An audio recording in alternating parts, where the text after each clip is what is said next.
At Hope Church, we are always talking about what it means to follow, grow, and live for Jesus. But what does that actually look like in your day-to-day life? Follow along with me, Jenny Miles, as we talk to members of our Hope team, partners of our church, as well as staff members, as they share real-life examples of what it looks like to be on journey with Jesus. Get inspired, be empowered, and experience the joy of serving Jesus through Hope Talks. Hey, welcome to Hope Talks. I'm so excited to be with these people around the table today because they're talking about student ministry. And student ministry is near and dear to my heart because for the first 9 years of my existence here at Hope Church, my husband and I were heavily involved in student ministry. We started as sixth grade girl group leaders. He was a boys leader. I was a girls leader. And we walked with those kids all the way up to their graduation. And then we looped back down thinking, hey, we might do this again, round two. But then we got pregnant, started our family. And so we stepped into different volunteer opportunities. But that doesn't change how I feel about student ministry. I think it is highly important. So I'm excited to be joined today by Dustin Saul, who is our student coordinator. He's also a longtime friend of mine. And then there's Brianna Smith, who was one of my very first students. And she's now a group leader herself, which makes me so proud. And then Ethan Cook, who is going into his senior year. So he is a current student, and he's going to have a lot to tell us through that perspective as well. So, my friends, something that we've been doing on the podcast is I try to peg your drink preference. Okay. And so I don't get this right probably often, but sometimes I do. And sometimes I cheat and I talk to other people who think that they know your drink preference. So Bree's was easy for me because when we go get lunch, Bree gets Diet Coke. So I grabbed a Diet Coke for Bree. I hope that you enjoy that. That was good. All right, great. Who do I go to next? Because these two are just wild cards, okay? I'm going to go Ethan next. Ethan, someone told me that they see you walking around with energy drinks that are colorful. And yeah, I mean, only on Sunday mornings, most of the time. So yeah, you need an energy drink on Sunday morning. Okay, well, yeah, okay. Well, I'm glad. Okay, is this colorful enough? Have you ever used this brand of drink? Nobody has. I'll give it a try. That's what I was drinking for at camp last week. Nice. First thing me about it. Oh, nice. Okay. Well, this is familiar then. Great. Okay. Dustin, I know that you're not like a soda coffee guy. Josh said that you like green tea. And I couldn't find one smaller. I'm just baffled right now. That's incredible. Is this accurate? Do you like green tea? Is it the Lipton green tea that you like? This is my favorite. Okay, because I like the Arizona green teas. Those are my favorite for sure. It's okay to be wrong. Okay, well, I'm right. Okay? I'm right. But thank you. Hey, you're welcome. You're welcome. If you guys want to enjoy your drinks right now, you can. If you want to save them for later because you're just so excited to have like a nice, refreshing drink when you get home, you're welcome to do that too. I can't do I'll wait. I want to see you drink this actually. Okay? So you don't have to, but it would make my day. Yeah, you can just give us a little sip right here at the end. Okay, so hopefully you enjoyed this. Hopefully you enjoy your drinks. Why don't we start with you, Dustin? Just tell us a little bit about yourself, the people who may not know you. What are the things that make you unique, make you tick? Who are you?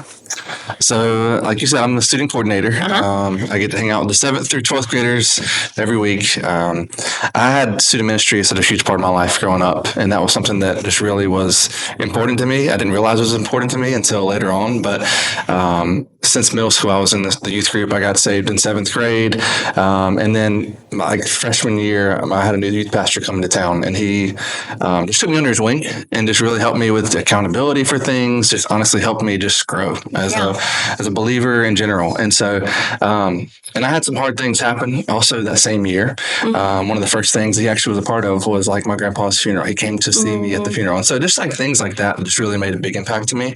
And then shortly after that, I felt the call to ministry whenever he came into my life as well. So it was just kind of crazy. I didn't realize I needed it as much as I did. But then once I saw that value and I knew I had that call, I just knew student ministry was where I was supposed to be. And so That's my heartbeat. I love our students. I love students in general. Yeah. And so, yeah. I think anybody who knows you feels that. Like if anybody sees you on a Sunday morning, you're surrounded by students, or your students are jumping out of your car because you brought them to church, or you're the student guy for sure. Yeah. And I love it. So, yeah. That's awesome. Well, you do a good job at it. Thank you. All right, Bree, tell us about yourself. So I have been at Hope since before Hope was Hope. So I was here for Brookwood for a short little while. I was in Jenny's small group. And honestly, like I've been raised in church, but I had a really rough experience in my previous youth group. And so I had left my church because of that. And so I got invited here by a friend, met Jenny, actually at Old Navy randomly. That's right. When Jenny used to work there, Jenny like just randomly said, "Hey, I'll bring you to church," and I was like, "What?" But okay, and so I said yes to that, and then I never stopped coming. Came into youth, and then I wanted to be that small group leader that Jenny was to me, that I had, and then I also got to have Alex as my youth pastor, Alex Miles, and he mentored me for a few months. That ended with me being rebaptized and everything. So I love students, and I love seeing them fall in love with Jesus and just learn that like he is your friend, and it's not this big, scary thing that, as someone raised in church kind of saw sometimes. So and I just get to hang out with them and have fun. Yeah. Well, you're also fabulous at it, and I'm very proud of you. It just warms my heart to see you. Okay, Ethan, I'm going to pass the mic to you. Who are you? What do you do? Where are you at? Where are you at in school? I don't think I know this. I'm at Western. Take it. Alma mater. Yeah. So my name's Ethan Cook. Like Bree, I grew up in Brookwood. I grew up going to church. I grew up in a Christian home. I knew God, but I didn't know God, if you know what I mean. So Connor Shoup, if any of you know him, he was my first youth pastor, and he was a big role in my life. We were accountability partners. He was there. Also Dustin too. We were accountability partners, and they just kind of helped me get through life and grow closer to Jesus, and go close to camp and all sorts of stuff. So I'm a student leader at Student Hope. I help with the lights and the stuff and the slides. I help set up games and all sorts of stuff. So that's kind of my role. Mm-hmm.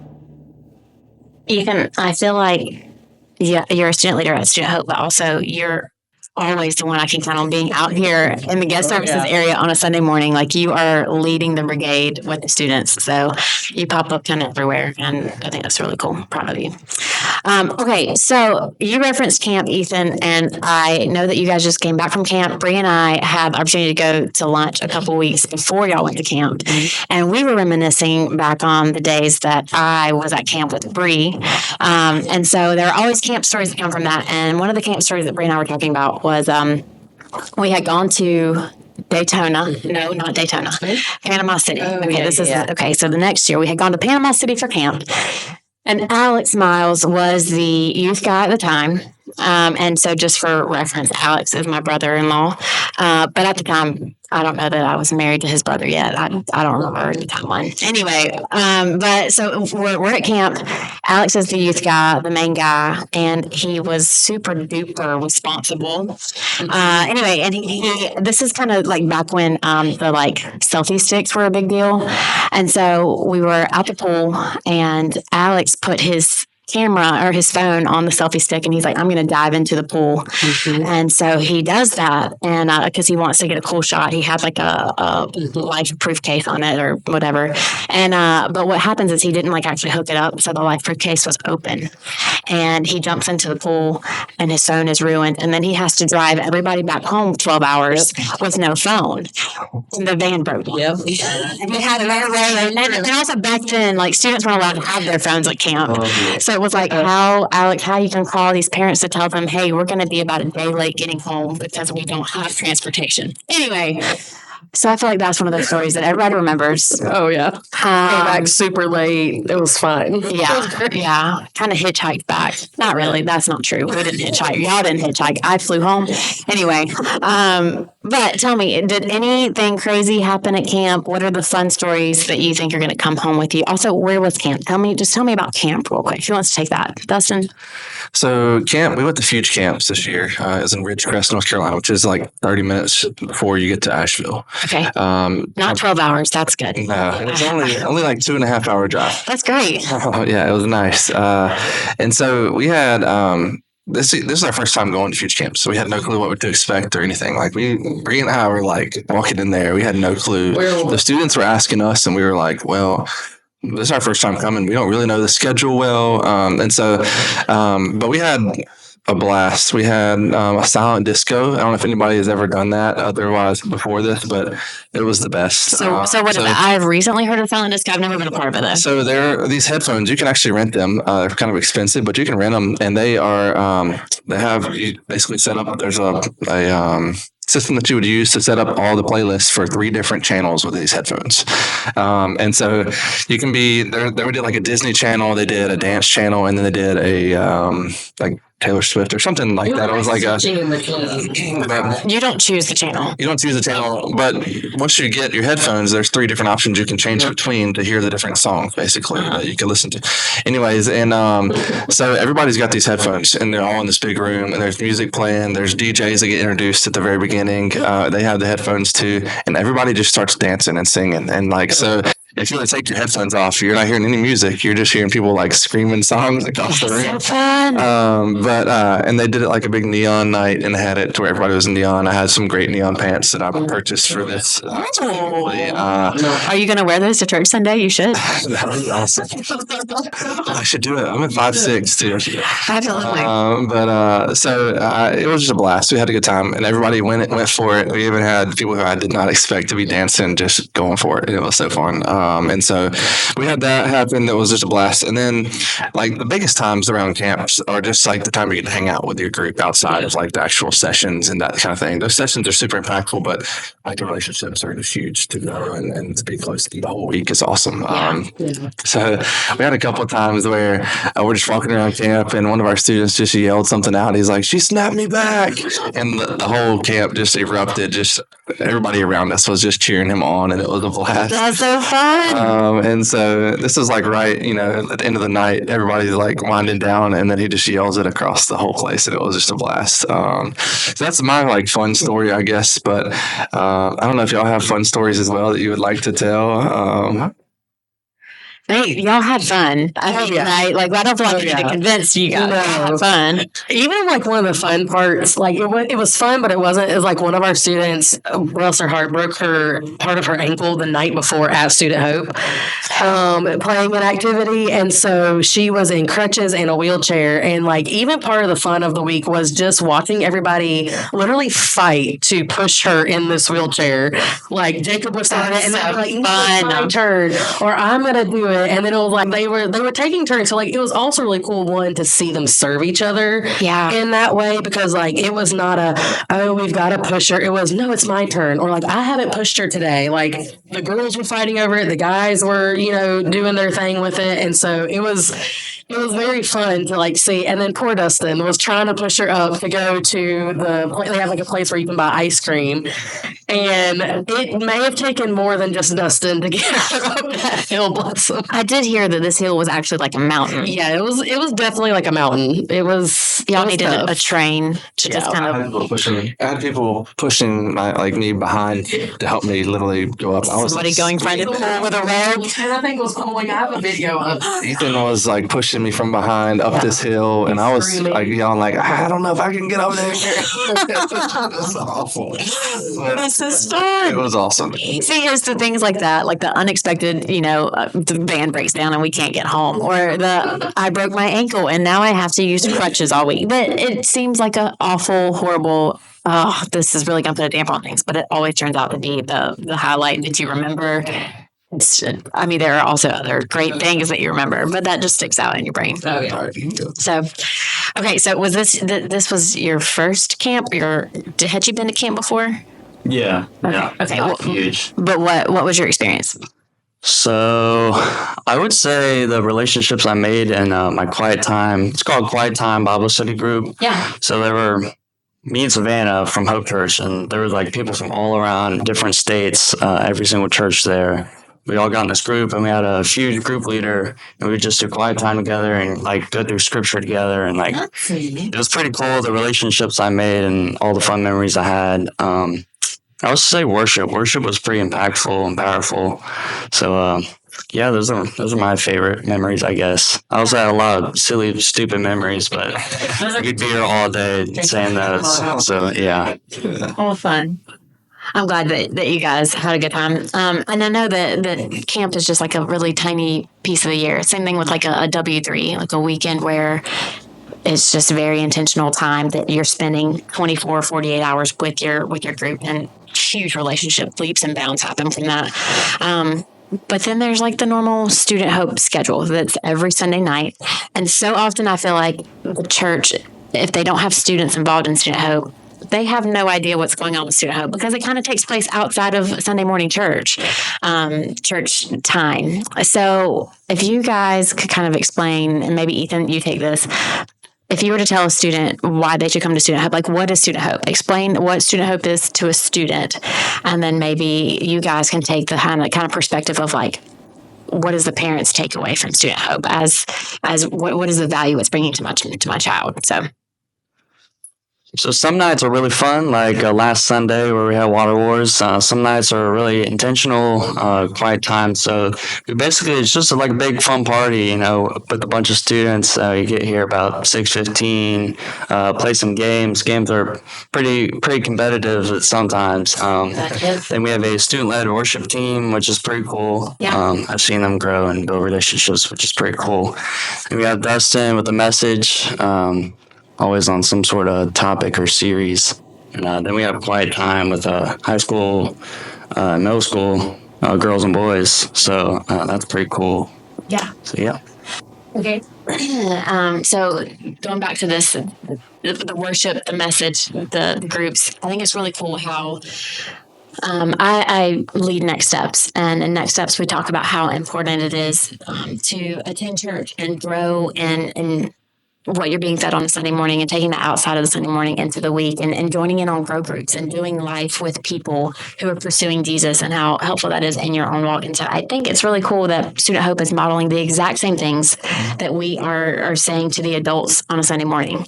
We're expressing the same values. So I love that you guys start with worship and that it's student-led worship. Like, what a great opportunity. I can speak to my husband. He learned how to lead worship in the student ministry.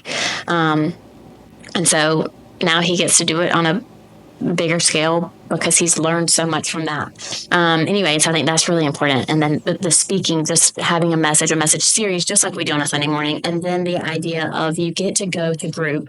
Now, we don't do this necessarily on a Sunday morning where we're going to group right after a message.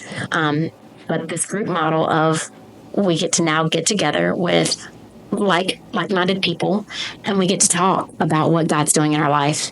I love that is reflected in student ministry as well. So, Dustin, would you like to speak on that? Maybe why that's valuable for a parent's sake? Why is that valuable for a student?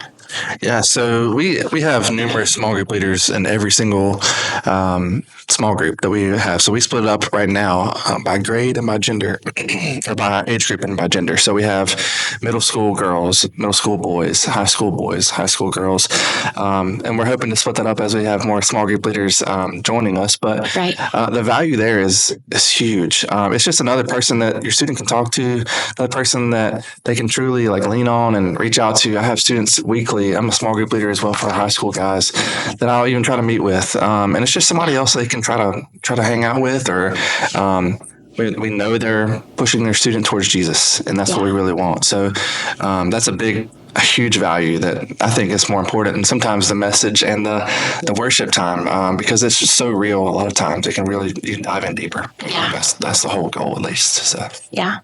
Great. Can you speak to what does the group look like for you guys? And I am excited to hear what you have to say, because I can remember being a group leader for high school girls, and sometimes you cannot keep them focused, really, on a topic. Well, sometimes prayer requests go super duper duper long. But what is it? What happens in a grow group? So for like our group, like we normally, like everybody comes in, everyone's normally talking. And so like we kind of give them like a few minutes to like kind of get it all out and like just, because if you don't, they're never going to focus. They have to get those thoughts out. They have to, they just sat and listened for 15 minutes of not being able to 15 long. Yeah, it's super long. And so they've got to get all these thoughts out. And sometimes it's, about the message. Other times it's not. But a lot of times then we'll kind of settle down. We'll be like, how was y'all's weeks? Because we always give them the opportunity to talk about like what's going on in their life first, because sometimes that's like what's the most pressing to them. Yeah. And so we kind of just gauge the group and see like what do they need. Like, if some of them will come in and be like, oh my gosh, Justin said this and I want to talk about and like they just go on this tangent, and then we go into the questions and we do that. But sometimes there's been weeks where we had like one student who was just really struggling with a lot of things in her personal life with some of her health stuff, and she was just like, I just need prayer right now. And so we literally threw our phones to the side and we're like, okay, sorry, we're not doing that anymore. And like we just listened to her talk. She shared what she was going through, and then we I think we maybe like talked about a few other things, but then we kind of just prayed the night out, and like we didn't even get to the questions. So it really kind of just depends on what they need. And they even talked about that at camp last week about like gauging your students and seeing what they really need versus like what your agenda is, because we can write all the questions in the world, but sometimes they just need to get what's on their heart out. And like I remember being that way in high school with you, being like, Jenny, like I'm just like, this is all that's going on in my life, and you took time to listen. So like that's what we try to model for our girls is like, hey, yes, we heard a message and that can maybe spark a conversation, but if you have something more pressing going on, we'll definitely take that time and listen. And a lot of times, honestly, especially our upperclassmen, our seniors, they've really stepped up this year. And a lot of the things, like Erin May is my co-lead right now, and we sometimes have not even had to say anything because our upperclassmen have scooped those, younger ones up and been like, hey, I've been there. I know exactly what you're talking about. Here's how I got through it. And so that's been like really cool to see the ebb and flow, because definitely when I started, it was a lot more, okay, we're going to go through the questions, we're going to go through prayer requests, and then we're done. But I've done 7 years with these girls at this point. Right. Or some of them. And so it's like, they're just like, yeah, we know we can just talk. And so it's more casual. And it's not so like, okay, we're going to sit here and answer questions. So it's definitely more family, even like Ethan's like kind of like a party. Like we're just kind of hanging out, talking, and then we just go home. Yeah. And I love that it does feel like that. And I think about how you talking about, you started off with these young kids who are now these old kids who are graduating and becoming actual adults. And it's sad. It's just, it breaks your heart. It's like you're a second parent or something. But I like what you were saying, that you had to model what this was supposed to be at first. And maybe it felt rigid at first when they were in 6th grade, but truly, it's hard to keep a 6th graders. I mean, you have to kind of just create routine. And when we come in this room, this is what we do. But by the time now that you're with 12th grade girls, it just looks different because you've allowed the Holy Spirit to work in you to hone in on those moments where you knew that we need to scrap the questions today because this is pressing and this is where we're going to be. And those students have seen that, and now they know how to respond to the Holy Spirit, and they're scooping in when these other girls, these younger girls, are in that place. And it's just really cool to see how God uses you to grow them, and God's already using them to grow the next generation. And when I say the next generation, it may be a senior loving on a junior. It may be a senior loving on a senior. Yeah.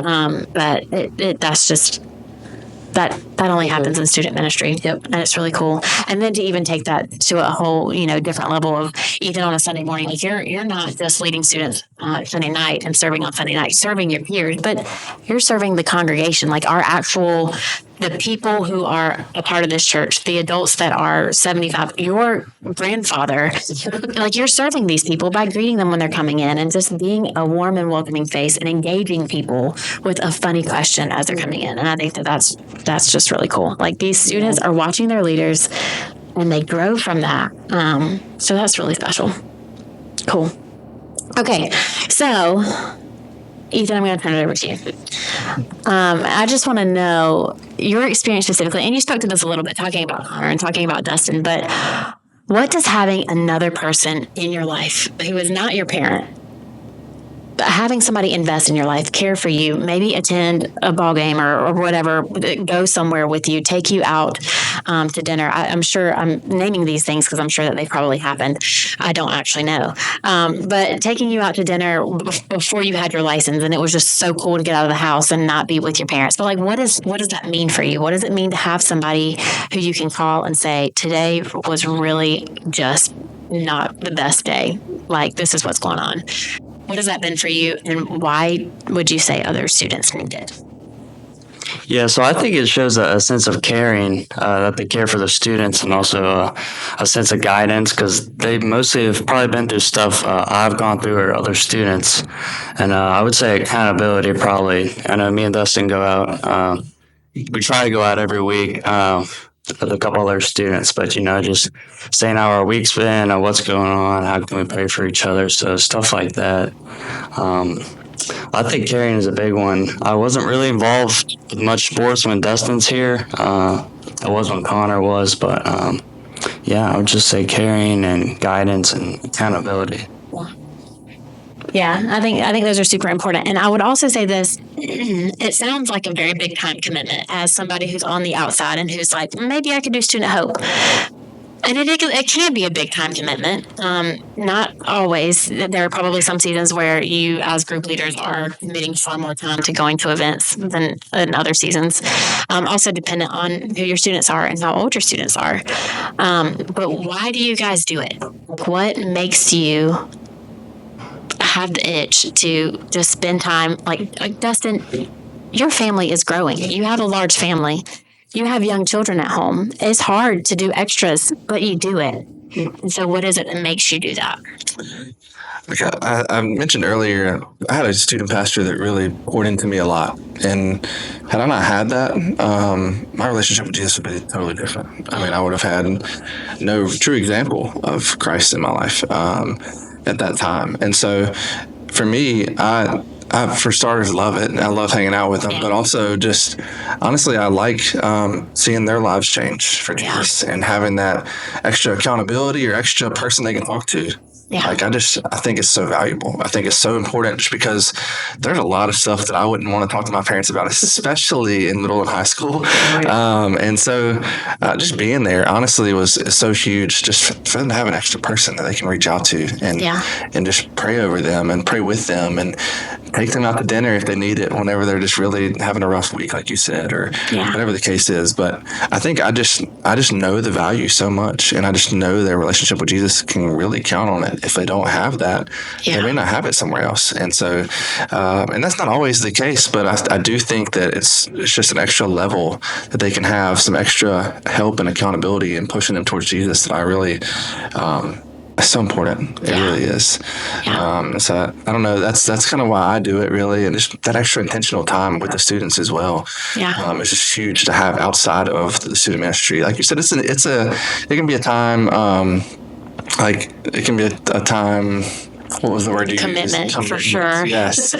But it is something that, like you said, sometimes you may not have as much, but there are times for sure that you just see yourself every week, like, hey, there's something going on tonight, tomorrow night. And so you just have to know your why. I mean, that's really a big part of joining the student ministry. If you don't know that why as to why you want to do this, it may not be a commitment you want to make. It may not be something that you really want to stick with. It's going to be hard. Right. The commitment, it would be awesome to have you for 5 years in the student ministry. Right. That's honestly the goal, but it's not something that, like you said, every single season has to be such a just treacherous, time. It is something that you grow with those students. You get to see them changing and their lives changing, and it makes you want to come back. Yeah. And so Bree and I had some pretty good discussions at camp about the same thing. And so I'll pass it over to you, Bree.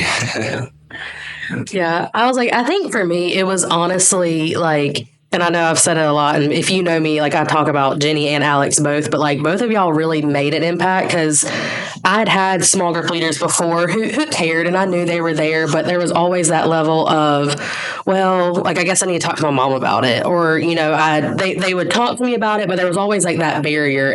But when I came here, it was like everybody was so open. And like, so through those experiences, like I got close to you, like, I had Melissa at the time too, and numerous other small group leaders as I've, been in Student Hope. But just seeing like people be intentional with me made me want to be intentional. And like Dustin said, like, it's truly a calling. Like, you have to feel that calling and pull. And there's been seasons where, like this last season, I feel like with our seniors, we've tried to go to every single event that we can, which proves to be a lot at times. But then there's been other seasons where I only had one student who played a sport. And so I was only going to one event, maybe once a month, maybe a couple times a month. So I think it's just definitely one of those things that I, felt the call to go into student ministry as a small group leader. And I've every so often tried to get rid of that. But I definitely, through camp and through other things, and even through just Dustin and I's conversations, like,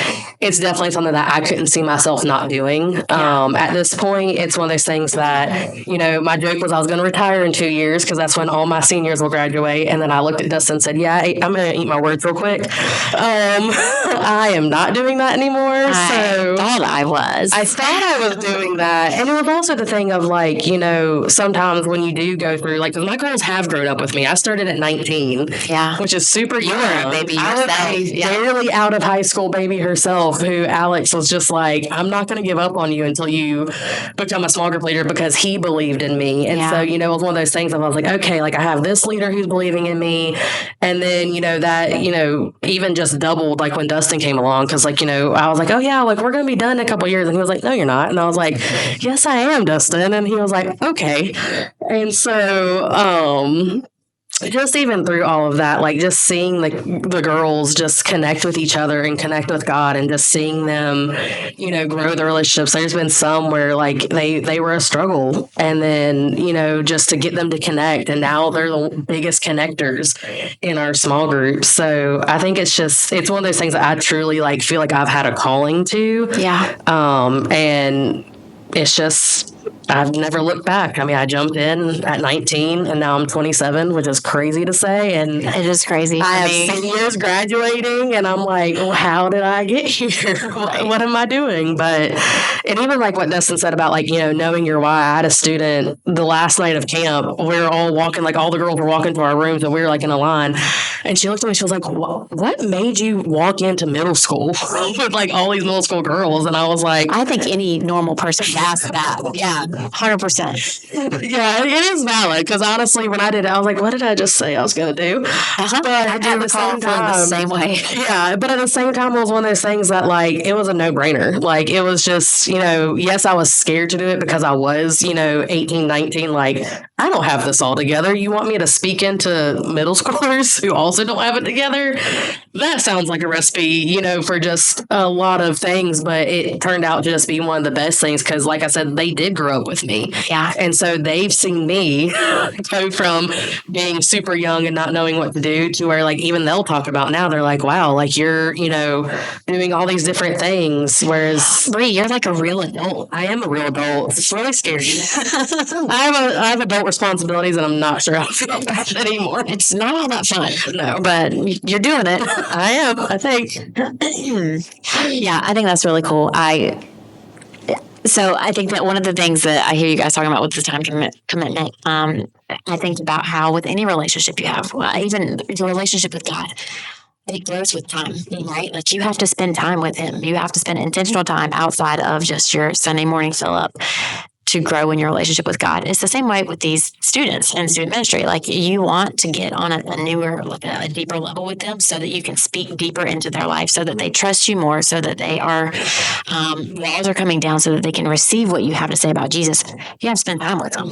And I think that going into student ministry for me, I didn't realize that was going to be an expectation. And it's not even that was an expectation that was placed on me.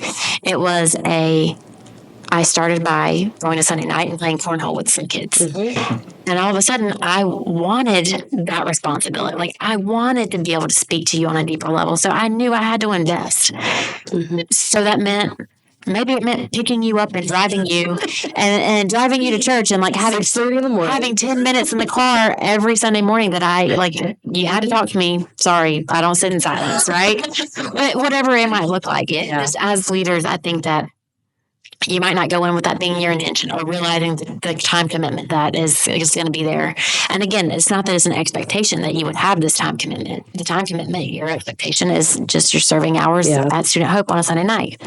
But you just want so much more because you want more for these kids. And it's all about like what you put in is also like what you're going to kind of get out of it. So like there's students who like I have some that like I literally call like my sisters because I'm just like we are so close. It's not even, funny at this point, but it's like it's because on Sundays they'd be like, "Hey, let's go to Target and lunch." And I'll be like, "Okay." Always. As a 20-year-old college student, I was like, "Sure, let's go to La Fiesta and then go to, Target." But like you said, even just in the car, when we'd be driving to those places, like they open up because they just want to see that you're a real person. Like Right. students they just want to like that's what my girls always tell me is they're like, "Oh, just thank you for being real." And I'm like, I'm glad you saw it that way because there were times where I'm like, I probably shouldn't have said that. But those have honestly been the moments where they've been like, no, because you shared about that situation that most people act as, oh, we can't talk about it because we're at church. They're like, you were just open about it. And we're like, hey, I mess up too. And so like that made them want to start talking. So, Yeah. but that only became years later. Like that wasn't when they were in middle school. That was probably their second year of high school before that really kicked off and became a thing because they saw me be real for so long. They saw Aaron and other small group leaders they've had, be real for so long. And I think that's really, that plus the time commitment is really just what, makes Student Hope so special is because you can put a little bit of time or a lot of bit of time and still have those deep relationships. It just depends on the season that you're in and what you're able and willing to put into it. Yeah, absolutely. Okay, Ethan, I'm going to kind of close this out with one last question for you. And I didn't tell you about this question, so be thinking about your answer as I'm talking. But again, going back to how you are leading in Student Hope, you are involved in all these different things, but it is your senior year. This is going to be your last year as a student. What is next for you and how has Student Hope shaped what's next? So in this next season, if you're choosing to go to college, maybe you're choosing to stay home for the next couple of years, whatever it might look like, what is your level of involvement in a church? Or what is your desire for what's next in your season or your next season based off of your experience in the last 6 years of your life in student ministry? Yeah, so Dustin and Connor definitely showed me how to be a leader in my community and the people around me. So I definitely want to be some sort of small group leader, something like that. I'll be staying in town for college, so I'm not going anywhere. I'll probably be serving in a church somewhere, someplace. Just staying connected with the youth. I still know a lot of people that are in it, and I still have a lot growing up to do, and new people that are coming in from 5 and 6. So I think it just be neat to see all the people that are coming in this next few seasons of life, and all the people that are going away, like me and a couple other guys. So Yeah. yeah. I think that you speak to something really cool right there, the 5-6ers. So when I say 5-6ers, when you say 5-6, it's our 5th and 6th grade ministry. And their next step is student ministry, right? We start at 7th grade. And so I do think that those kids are absolutely looking to these older students, right? They think you guys are the coolest thing in the world. And so for you to recognize that and to know that, hey, I have influence and I'm going to continue to be a leader here in this place so that they can see that and they can hopefully step into the influence that they have one day. I think that's really cool. That speaks a lot to your character, Ethan. Okay, y'all. Thanks for being here. Before we close out, I just want to do like what is this? Like a rapid fire trivia. I just want to know, is the student smartest? Is the student guy smartest? Is it the lady in the group who has all the brains? I don't know. Okay, so what I'm going to do is I'm just going to kind of rapid fire this way. So if y'all just pass the mic along as you, and then and you just quick have to answer it, and then we move on. Okay, and if you get it wrong, I'm just going to be like, and then you know you're wrong, and maybe the next person has the opportunity to steal. Okay. All right. So this has got to be quick. All right. Got it? Okay. Dustin, what is the yellow part of an egg called? Yolk. Very good. Bree, what color are the spots on a ladybug? Black. Very good. Ethan, what is the tallest land animal? Giraffe. Good. All right. We're moving into movie trivia. I don't know if this is a movie. Anyway, Dustin, who is the cowboy in the movie Toy Story? Dustin! Tom Hanks. No, like what's his name in the movie? Okay, yes, it's Woody. That is correct. Is it Tom Hanks? Yes, but the character is Woody, I think. I was right. Tom Hanks is Woody. Who's Buzz? Oh, Tim Allen. Tim Allen. Yeah. Okay. Yeah, very good. Yeah, okay. All right, Bree, who is Mickey Mouse's girlfriend? Oh, Minnie Mouse. Very good. Ethan, this one's hard. Sorry. Where does Winnie the Pooh live? I don't remember that far back in my childhood, honestly. Yeah, I didn't either. In a honey pot, I don't know. No, he doesn't live in a honey pot. He does like honey. Dustin, where does Winnie the Pooh live? A tree? No, Bree, where does Winnie the Pooh live? It's 100-acre woods. Way to go, Bree. Well done, Bree. All right, Bree's up one. Sorry, guys. All right, we have 3 questions left. Okay. What ocean is between California and Hawaii? Pacific? Very good, Ethan. Good job. All right, Dustin. No. What are the 3 primary colors? Blue, red, yellow. Very good. Yes. All right, Bree, last one. All right. Which U.S. state is the smallest? Is it Rhode Island? Very good. Bree is our winner, gentlemen. Bree wins. I do play trivia a lot, so that's like one of my roommates' thing is to do trivia. So, Well, they definitely are lucky to have you on their team. so yes, I know a lot of random facts that I shouldn't know, so it's fun. All right, friends. Well, thank you guys for being on today, and thank you for your role here at Hope Church and for your role in student ministry. You're awesome, and people notice it.